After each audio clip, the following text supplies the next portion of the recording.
now to that 2-mile race we promised you. Let's have a look at the lineup. Mo Farah, of course, a double Olympic champion. Gregson, Collis Birmingham, the Australian. Curtis, the American, he's in good form. The Spaniard, Lambda Sam is there. Ruiz Silva and Jason Simpson. Should be a good race, this one. Just over a mile gone, the time 4:17 at 1 mile in this 2-mile race. And Collis Birmingham of Australia has done all the aggressive running so far. In fact, he's gone so hard that he's broken up the field, and only Mo Farah, the double Olympic champion, tucked in there behind him with one big lap to go here from Newcastle and on to Gateshead. They'll finish the second half. But Birmingham trying desperately to break Mo Farah here, fully aware that the Olympic champion at 5,000 and 10,000 hasn't been training very hard this last 2 or 3 weeks. He's been ticking over, has Mo Farah. Birmingham, by contrast, just 6 days ago, winning a big 3,000 in Rieti in Italy, and in very, very good racing shape. Yeah, it's a pity that form didn't show in the Olympic Games, though. He was way down in his heat of the Olympic 5,000 metres and would surely have enjoyed a better performance there. But as you're right, since then he's come back with a couple of 3,000 metres, one in Stockholm at 7:35.45, and quite frankly, the Rieti race showed that he is in very good form, and he's showing it here. And Mo Farah's latched onto him in third place behind him. That looks like Bobby Curtis of the United States in the yellow vest, but he's well down at the moment, and a lot of work to do to catch these two. Well, he's doing exactly the right thing, Collis Birmingham here. He believes that Mo Farah, who remember has raced just once since the Olympic Games. He's become a father to 2 young twin girls in the last 3 weeks, and undoubtedly will be suffering in fitness. He's doing the right thing here and trying to push it hard and running the sting and running the legs off Mo Farah. But that's mighty tough. Mo Farah hasn't lost one single race outdoors this year. Not one race. And last year outdoors, he lost just one race. That was the World Championship 10,000 metre final, of course. But Farah is latched onto him. The closer we get towards the finish, and they've got not much more than half a mile to go, the more the writing is on the wall for Collis Birmingham, because Farah has a mighty fast finish. Yeah, he looks very, very easy, doesn't he, Mo Farah? I just wonder, I think he's just waiting to pounce. He really is waiting to pounce, and goes alongside for the first time. About half a mile to go then in this 2 miles. They've got a lap and a half of this road and quayside course behind them between Gateshead and Newcastle, and it's Collis Birmingham of Australia who leads. 6'2" tall. He's in wonderful form. Unfortunately for him, his best form has come at this latter end of the summer.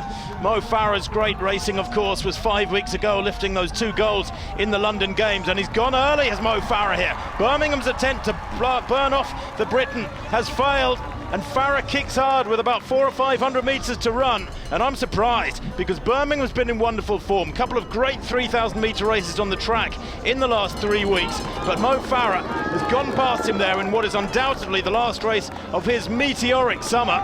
And now onto the Gateshead side of the Tyne River, the south side.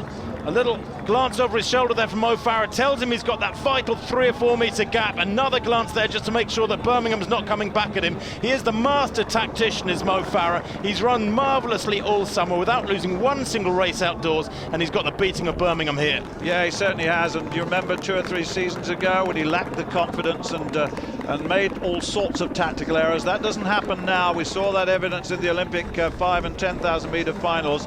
When he knew exactly what he was doing under the wing of Alberto Salazar, I should say, and really how well he's done under that tutelage. It's been a marvellous season for him.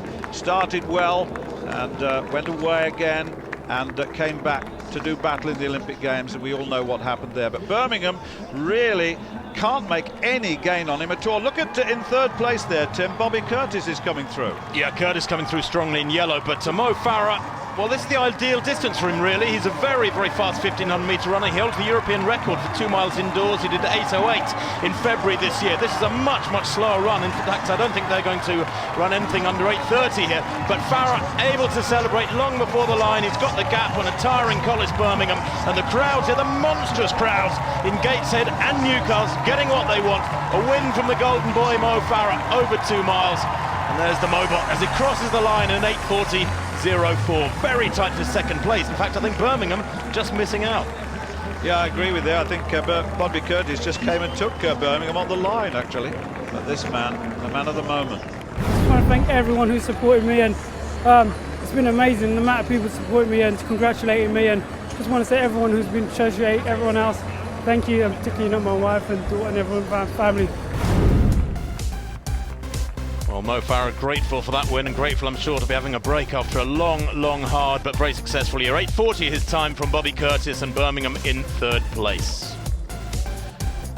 Well, the next event on the track, the men's 100 metres, and that promises to be pretty competitive. Dassaloo of Great Britain drawn on the inside, Davis Patton of the United States in 2, Dwayne Chambers, Great Britain 3, and Calesio Newman of the United States in lane 4.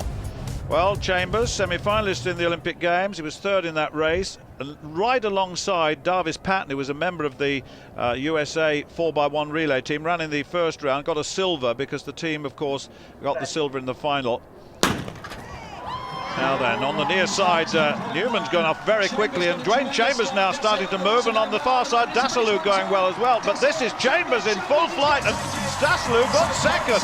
Well, what about that? A 1-2 for Great Britain, but look at the time, 10:05. The previous best City Games time was what? 10 was by Mark Lewis Francis, just outside 10-2. But this is a cracking run by Dwayne Chambers, 2nd from left. Superb.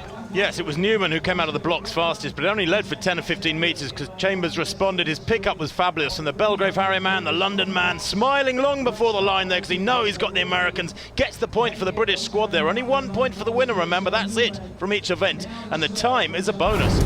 It's a big bonus too. And, well, Dwayne Chambers still maintaining real form in this Olympic year. 10:04, Dassaloo 10:15, Patton 10:16, and Newman, who got the very good start, 4th in 10:17.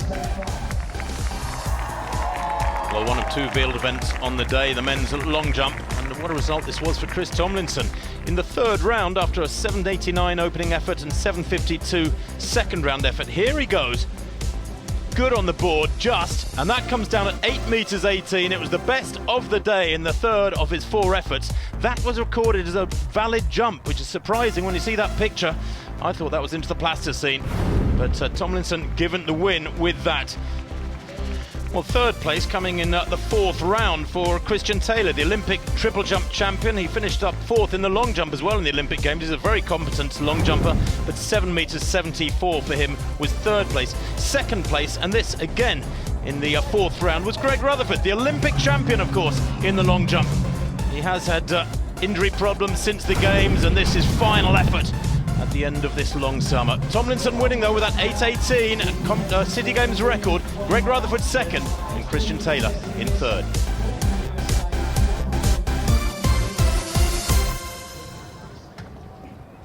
Well, the next event on the track, women's 150 metres. There it is again, just 2 Brits and 2 Americans, Adoye, Barber, Onura and Mahan. Well, of course, this is just half an hour after the 100 metres that we saw earlier.